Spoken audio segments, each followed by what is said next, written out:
G'day, I'm Derek Elton. Now I'm back out in the office again today, and I'm here to talk about a subject that was brought up with one of my subscribers. A little bit nervous about buying the 7D Mark II because he'd seen images online that were slightly out of focus and some comments about it too. Now, young Humphrey, don't worry, I've got a bit of a tip for you to set this focusing system up so we tame the beast. Take control of the focusing system.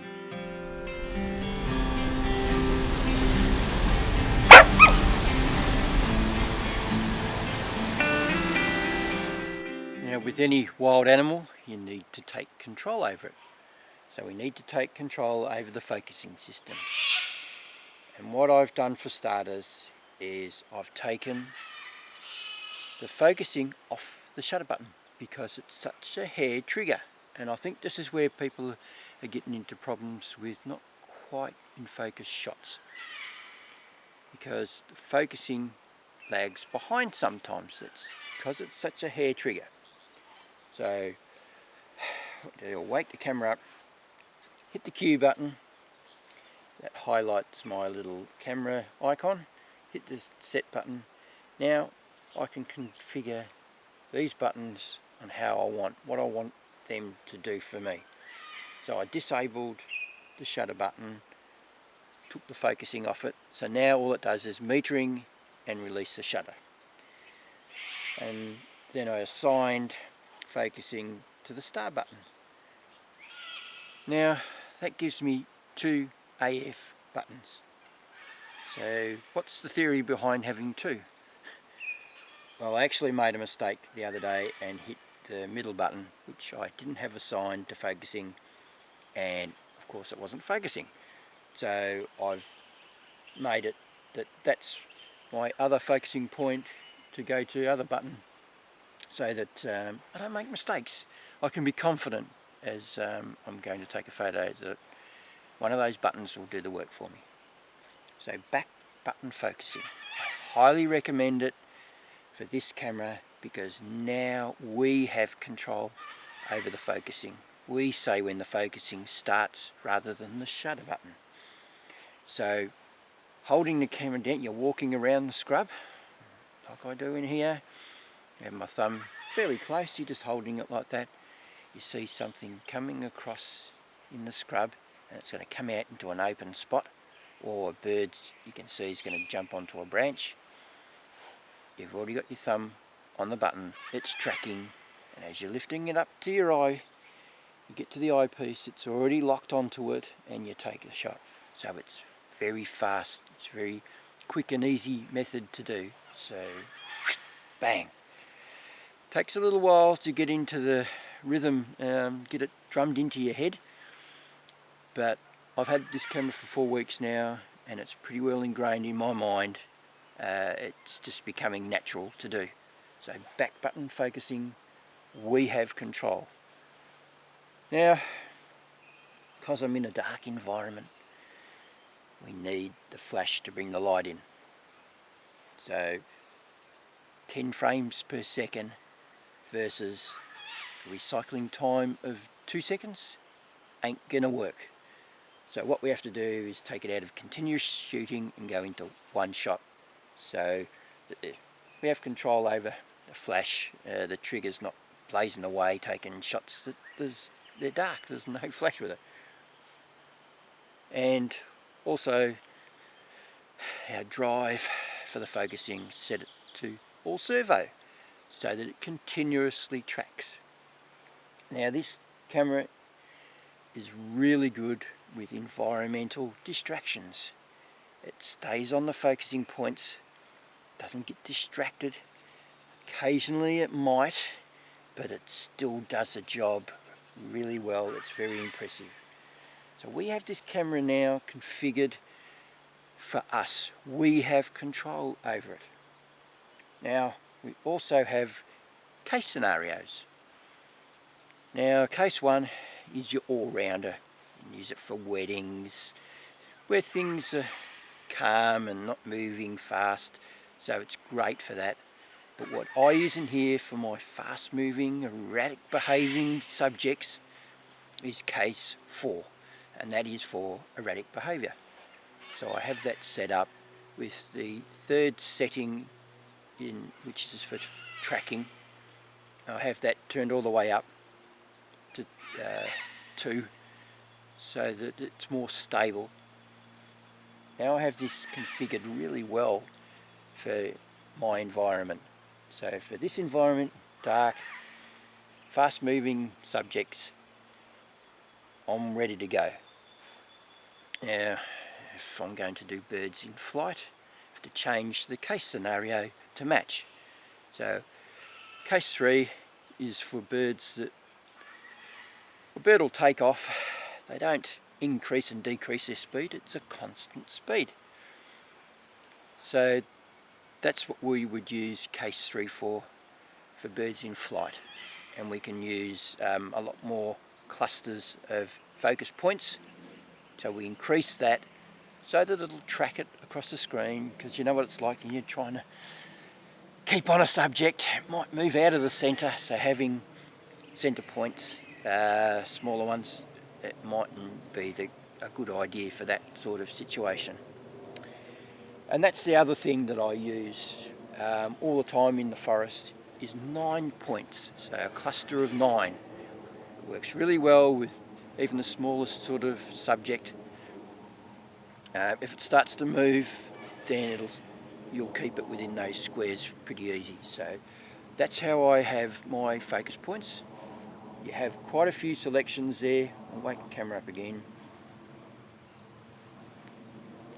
Across the top there you've got your selections of clusters that you want to go to, and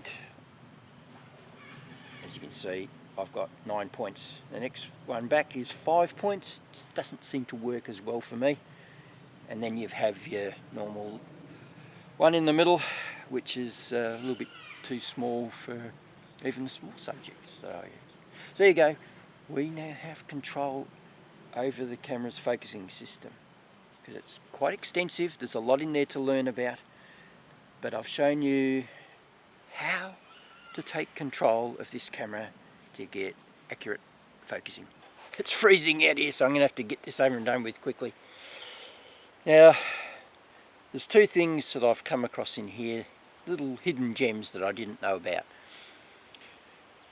Now, in the manual, read through it, but I must have skipped past this one, and that is, I'll wake it up. Now, we have this setting up here for taking photos, or we've got the live viewer. We all know about that. Well, while I was waiting for my subject to turn up, I'd put a little bit of bait on a log, and I was waiting for a little carnivorous marsupial film to come along and have a feed so I could take photographs. I started playing with some buttons while I was waiting. A bit bored, something to do, have an experiment.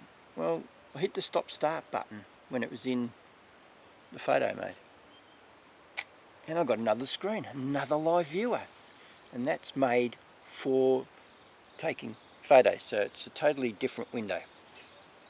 So wow, that's alright. That's awesome. Now I thought straight away that, now if I go back to my normal settings, that's f11, shutter speed on 1000. It's dark, you can't see, so the focusing system ain't going to work. You can hear it, well I can hear it now, it's trying to find something because it's dark and it's going berserk there. But I played around a bit more. I thought, what happens if I hit the focus button? Well, as you saw then, it opens up the aperture or the ISO, so it can see, it focuses, and then it switches back to my controls, the way I had the camera configured. So that's a great little tool to use. And I thought straight away, that's great if I want to stand up, got a sore back, but I want the camera down low on the tripod, so I get a worm's eye view of my subject, so it's a better composed shot. I can just stand up over the camera. When it turns up, I've already got it fixed on where I want it to focus on. So I can just press that button, make sure it's on the little creature, and take a photo.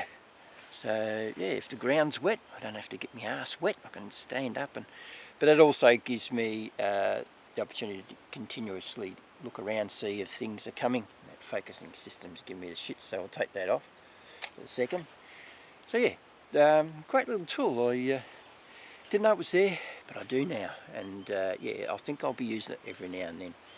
I'll go back to the live viewer, open it right back up again, shutter speed down so we can see.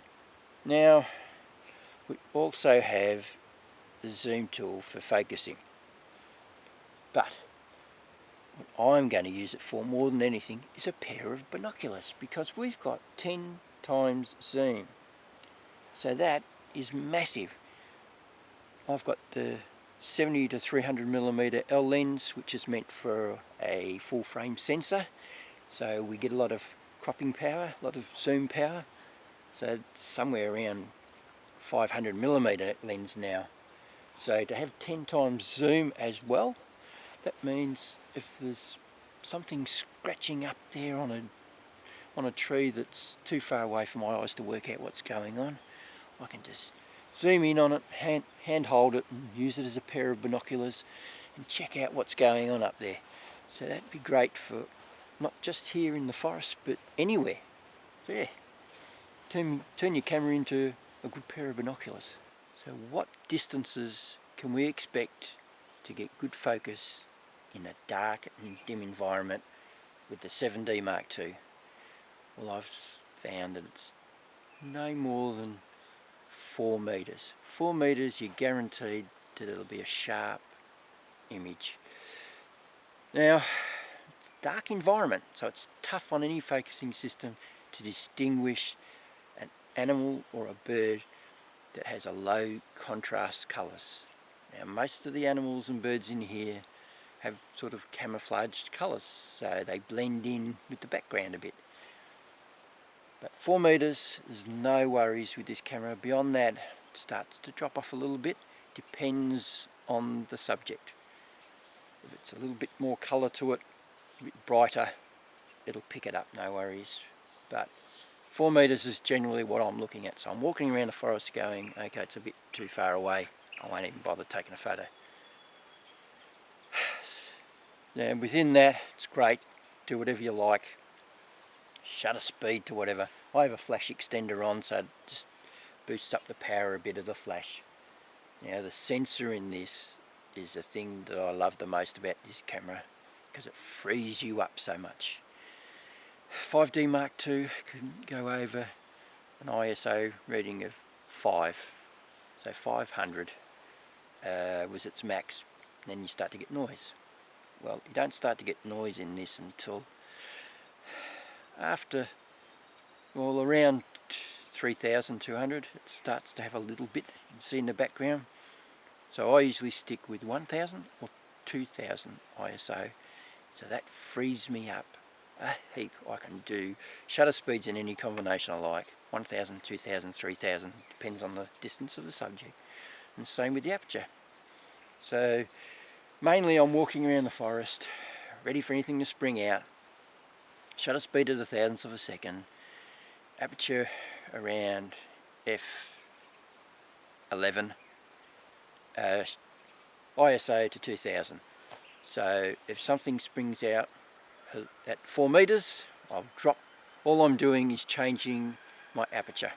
So I'll drop that down to maybe 7 or 8, and that'll be right for that sort of distance with the flash extender on.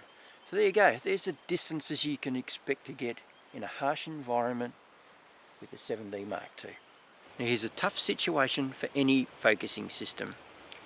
Backlit subject, so that means anything that's in between the sun and the camera will be horribly lit, so all the details gone, so it's hard for the camera to pick up something to focus on. But because it's a cockatoo and it's bright, so it's white, so it stands out a lot, the focusing system locked onto it without any problem. All I had to do was wait for it to jump off the branch, so it had its wings out, and I tracked it and took the photograph, and it did it really well. It's not one of those great photographs you can use. It's got beautiful bilky air in the background there, but because it was an overcast day, it's flat and lifeless, so it's not something you could sell. And if it was a crow, a black object, or a brown owl or something, it would have not have focused on it nowhere near as well as it did. So that's 15 metres away, so it's done a really good job. Now another tough situation is out in the forest when you get a split second to photograph a little bird. Now this is a little brown scrub wren.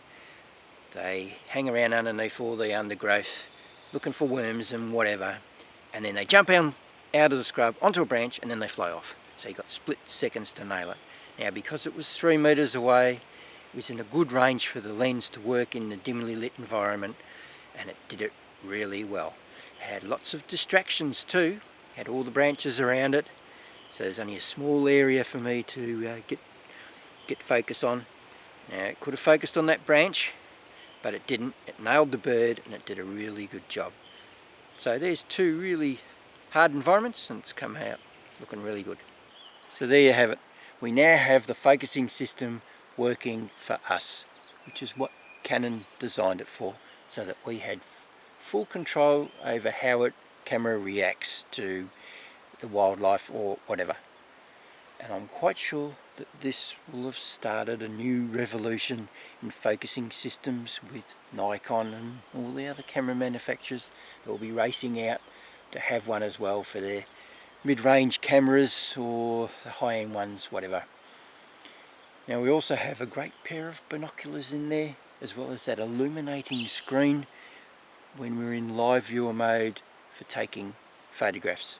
I'll be using that every now and then, so it's a great tool to have that when you're working at high shutter speeds and apertures up around f10 11 where the screen is blanked out and it can't see.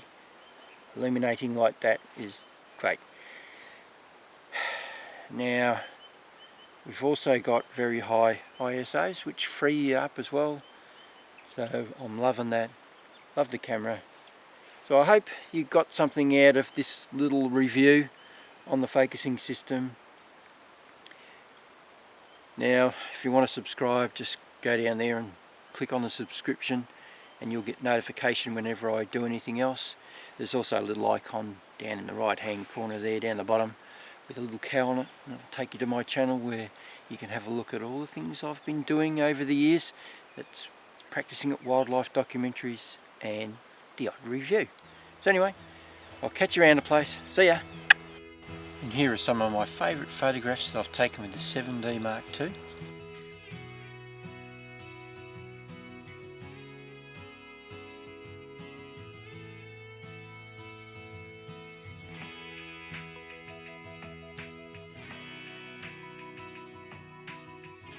This last one being my favourite.